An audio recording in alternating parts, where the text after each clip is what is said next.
My boyfriend and his friends thought it'd be funny to leave me stranded in a small village in France. My name is Emma, and I thought I had it all figured out. A well-paying job, a seemingly perfect relationship with Tom, and a life that was the envy of many. But life, as they say, has a way of throwing curveballs when you least expect it. It was supposed to be a romantic getaway, a chance for Tom and me to reconnect after months of his relentless work schedule. We planned a trip to France to explore the vineyards and soak in the culture, with a few of his college buddies tagging along for what was meant to be a fun reunion. Little did I know, this trip would mark the beginning of an unforeseen chapter in my life. The argument started over something trivial, as most arguments do.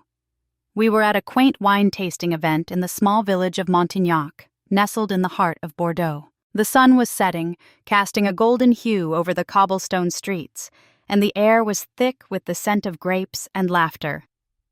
"You always have to control everything, Emma," Tom slurred, his words laced with the bitterness of too much wine. His friends, Mark and Sean, egged him on, their laughter echoing through the evening air. "I'm just trying to make sure we don't miss our reservation, Tom," I retorted, my voice rising in frustration. "We've been planning this dinner for weeks." But Tom wasn't having it. His pride was hurt, and in his inebriated state, he decided to take it out on me. "You know what? Let's see how you get back," he laughed, a cruel edge to his voice. Before I could respond, he and his friends climbed into their rental car, the engine roaring to life.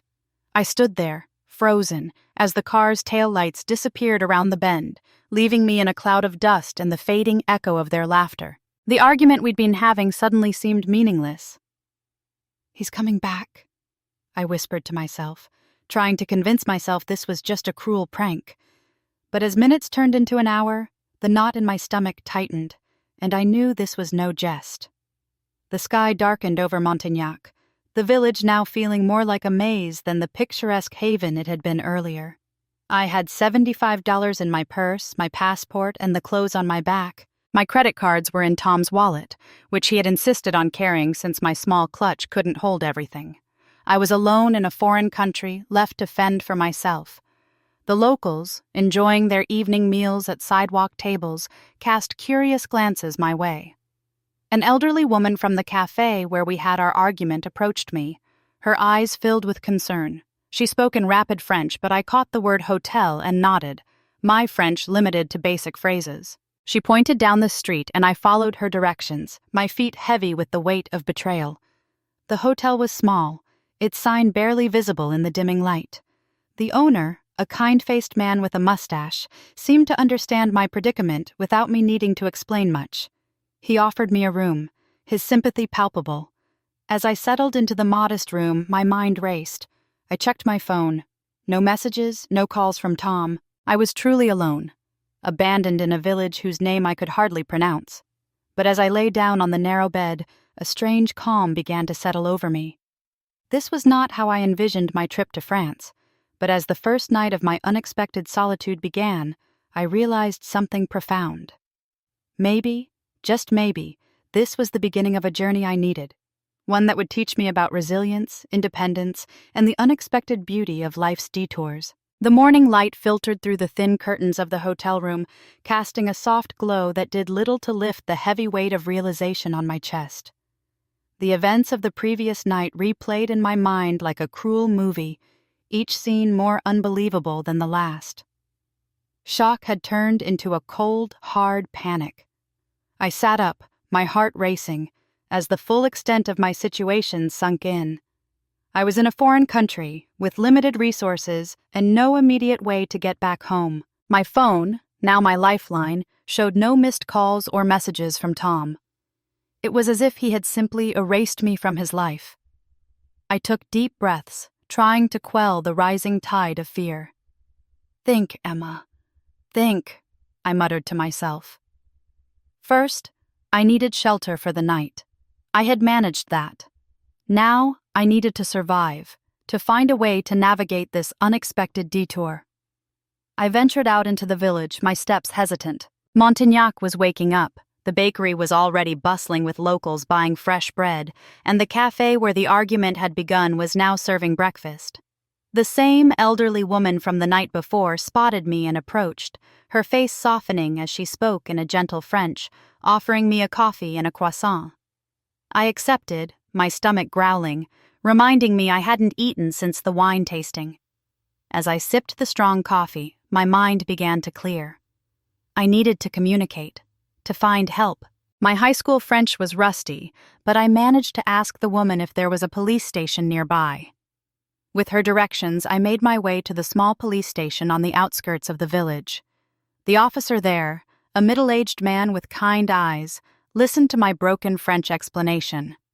He seemed unsurprised, as if abandoned tourists were not an uncommon occurrence. He filed a report, offering a sympathetic nod, but his limited English and my non-existent French left me with little more than a document, and the understanding that I was on my own. Back at the hotel, I counted my euros again, knowing they wouldn't last long. I needed a plan, something beyond the immediate need for food and shelter. I remembered my mother's advice about always having a backup plan, but this was beyond anything she could have imagined. As the day wore on, I walked the village, trying to familiarize myself with my surroundings. The locals, sensing my distress, offered small gestures of kindness. A farmer gave me a handful of fresh cherries. A shopkeeper showed me where to find the cheapest produce. Each interaction was a lifeline, a reminder that I wasn't entirely alone. By evening, I had decided to stay one more night at the hotel. My remaining money would barely cover it, but I needed time to think, to formulate a strategy. I felt like I was standing on the edge of a precipice, the future uncertain and daunting. But as I lay in bed, watching the stars through the small window, an unexpected feeling began to take root. It was a mix of fear, yes, but also a flicker of something else. Freedom. The kind that comes from being forced to rely solely on oneself. Maybe, just maybe, this was the push I needed to discover what I was truly capable of. The next morning, I woke with a resolve that surprised even myself. I couldn't afford to wallow in self-pity or fear. I had to adapt, to find a way to survive in this new reality. With my meager resources, I knew I needed to be frugal and resourceful. I started by exploring the village further, seeking out places where I could stretch my euros. The local market was a treasure trove of affordable produce, and I bought what I could with my limited funds. The farmer who had given me cherries the day before recognized me, and with a smile he offered me a small discount on some vegetables, his kindness a balm to my worried soul. Language was my biggest barrier, but I was determined to overcome it. I began by learning basic French phrases from a tattered phrasebook I found in the hotel's Lost and Found. Each morning, I'd sit at the cafe, working on my pronunciation, the locals often correcting me with patience and laughter. Days turned into weeks, and I found myself adapting to village life. I started helping at the local bakery, where the owner, Madame Dupont, took pity on me. She taught me how to make croissants and baguettes, and in return, she allowed me to eat for free. It was a small act of generosity that meant the world to me. The routine I established was simple but grounding. I'd wake early, help at the bakery, and then spend the rest of the day exploring, learning, and trying to find a way to make some money. I began to draw, something I hadn't done since college, and sold my sketches to tourists for a few euros each. It wasn't much, but it was something. My French improved, albeit slowly. I learned to barter at the market, to haggle for the best prices, and to navigate the village with a growing sense of confidence. The locals began to know me, not as the abandoned tourist, but as Emma, the girl who was making the most of her situation. I made friends, too.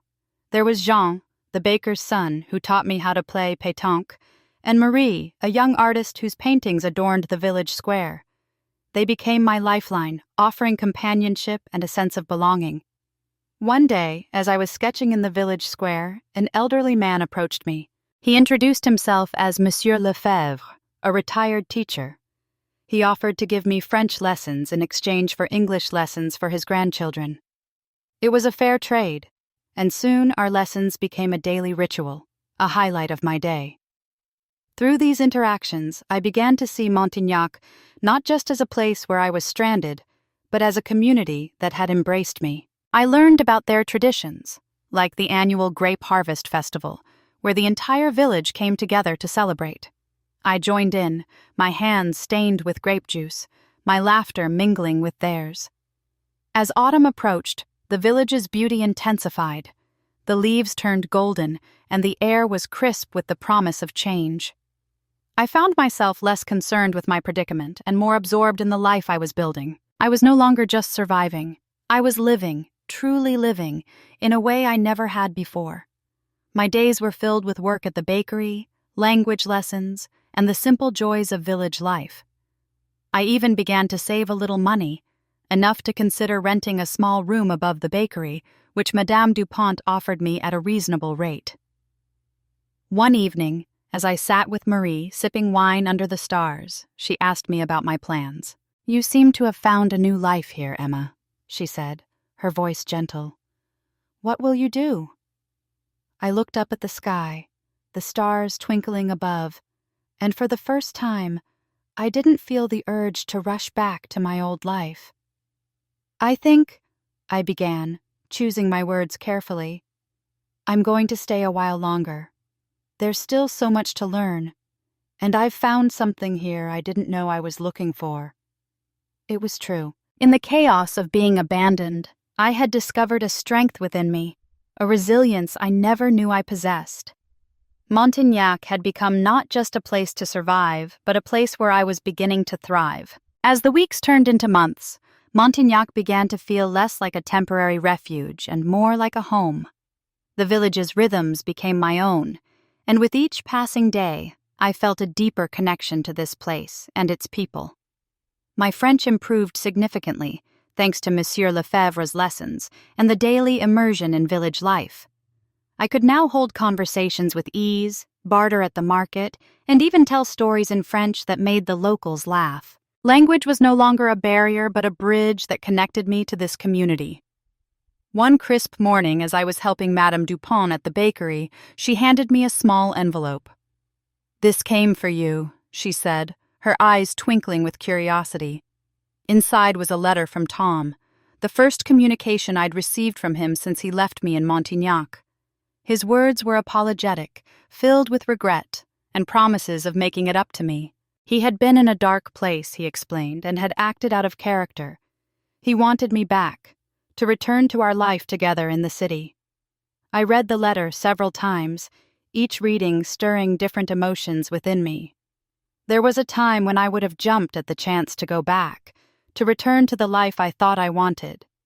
But now, sitting in the warm glow of the bakery, surrounded by the aroma of fresh bread and the sound of laughter from the kitchen, I felt a profound shift. I realized that the life I thought I wanted had been replaced by the life I was living. Here, in Montignac, I had found a sense of purpose, a community that valued me, and a version of myself I had never known. I wasn't the same Emma who had been left behind. I was stronger, more independent, and deeply connected to this place. I wrote back to Tom, my words measured but firm. I thanked him for his apology, but made it clear that I was no longer the person he had left behind. I was thriving here, and I needed time to explore this new path I was on. I wasn't ready to return, not yet, perhaps not ever.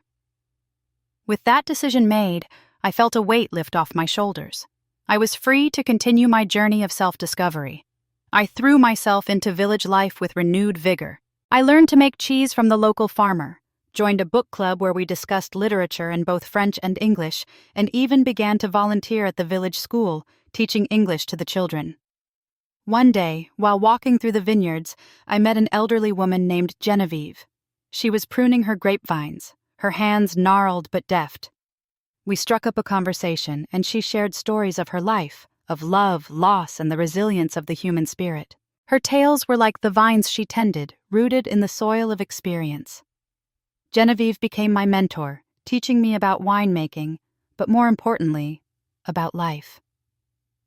"You see, Emma," she said one afternoon, as we watched the sun set over the vineyard, "life, like wine, needs time to mature.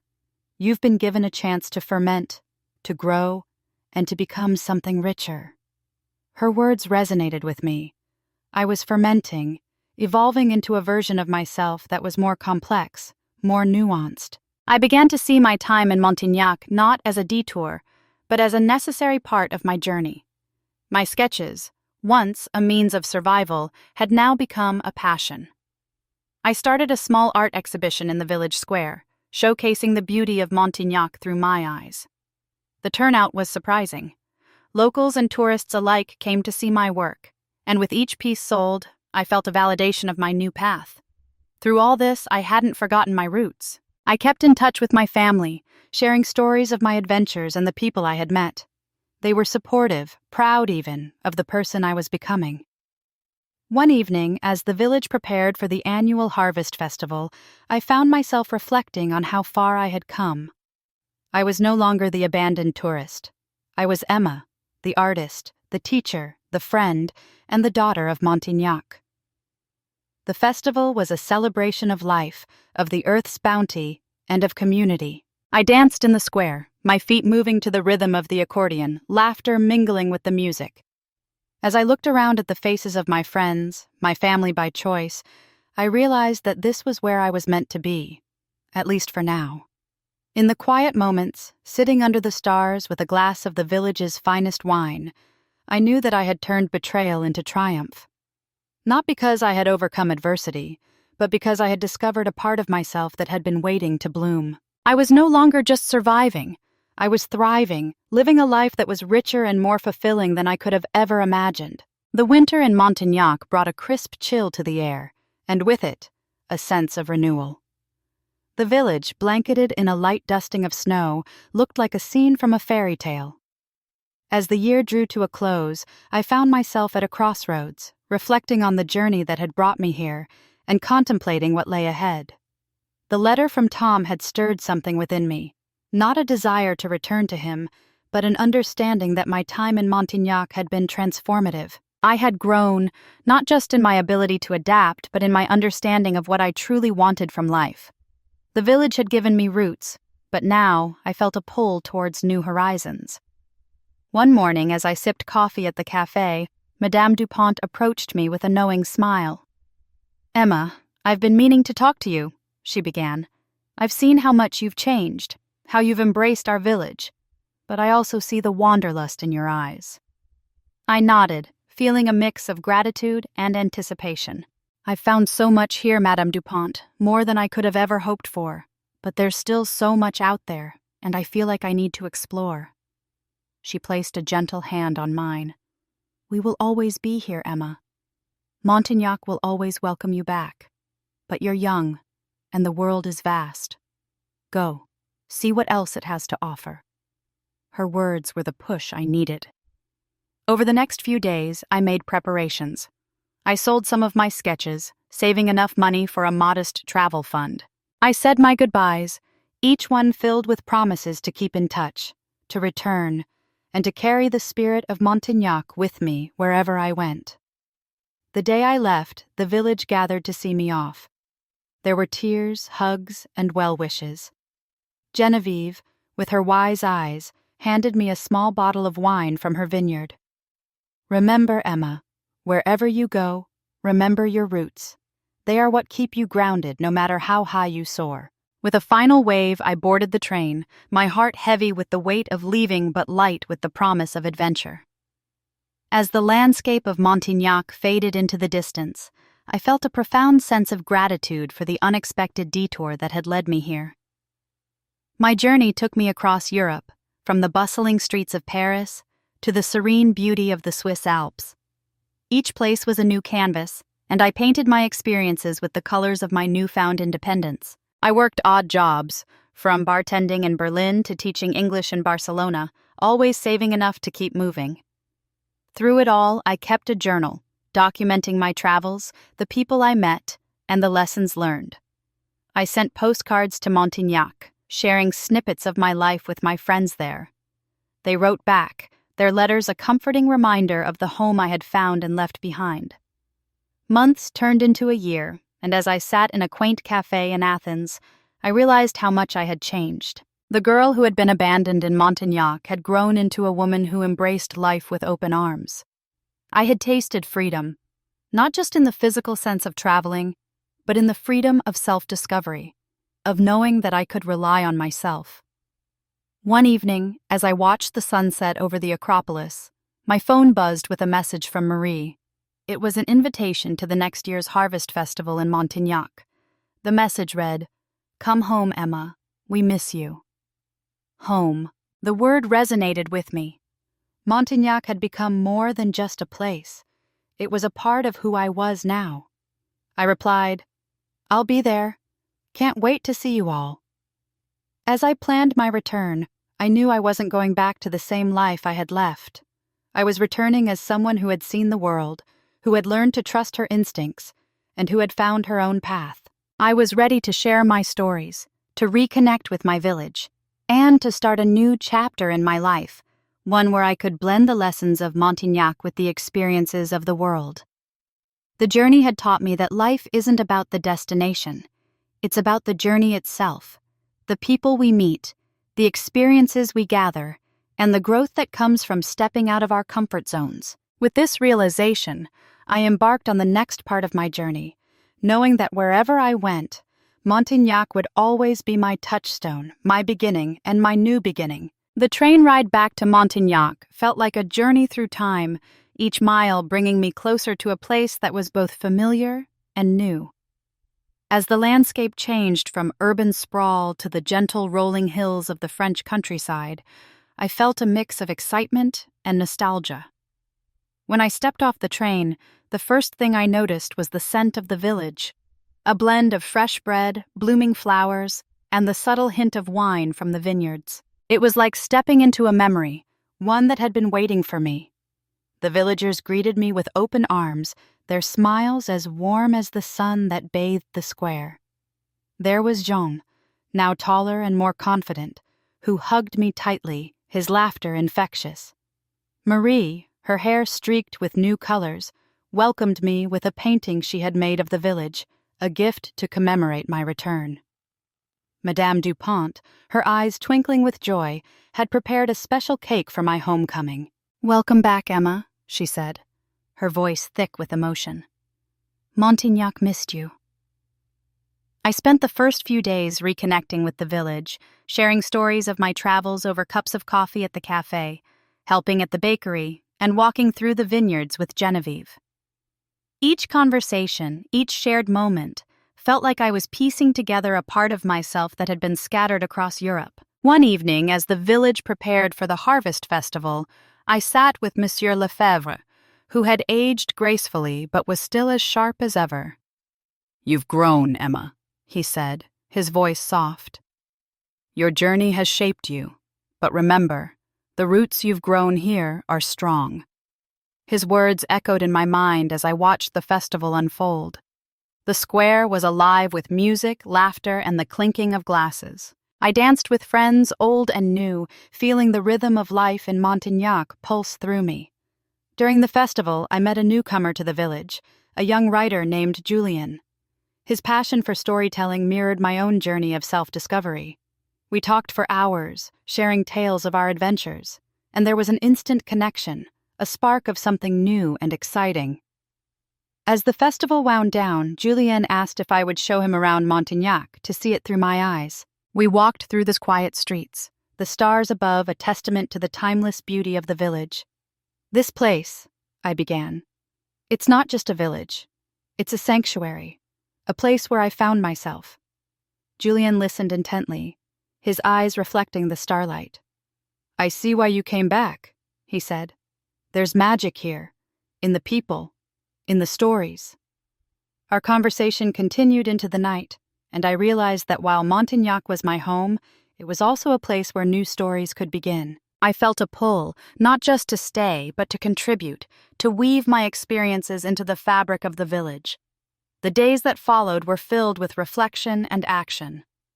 I decided to open a small art and travel studio, a place where I could share my sketches, teach drawing, and perhaps even host workshops about the world beyond Montignac. The community supported my idea, offering space in an old barn that had been unused for years. With the help of Jean, Marie, and Julien, we transformed the barn into a vibrant space, filled with light, color, and the promise of creativity. I named it Le Voyageur, a nod to my journey and the journeys of others. The opening of Le Voyageur was a celebration in itself. Villagers, tourists, and even some of my friends from my travels came to support me.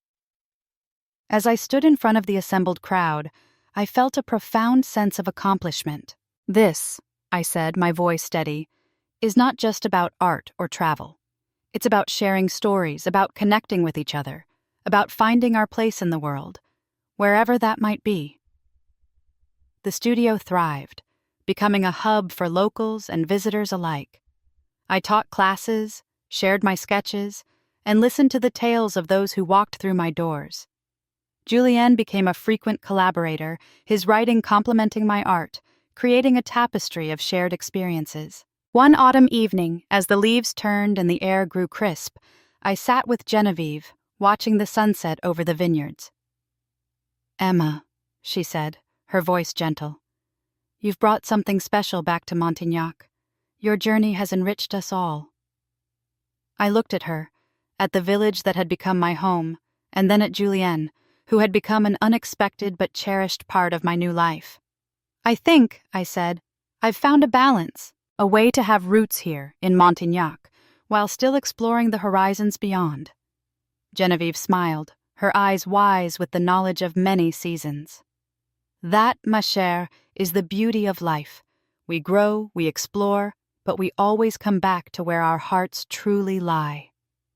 As I looked out over the village, I knew that my journey was far from over. I had returned to Montignac, not to stay forever, but to continue my story, to share what I had learned, and to be part of a community that had become my family. With Le Voyageur, I had found a way to blend my love for travel with the comfort of home, creating a space where others could do the same. In Montignac, I had found my beginning, my middle, and now a new chapter was unfolding, one where I could embrace both the roots that held me and the horizons that called to me. And in that balance, I found a new kind of freedom, one where I could truly be at home, no matter where I was.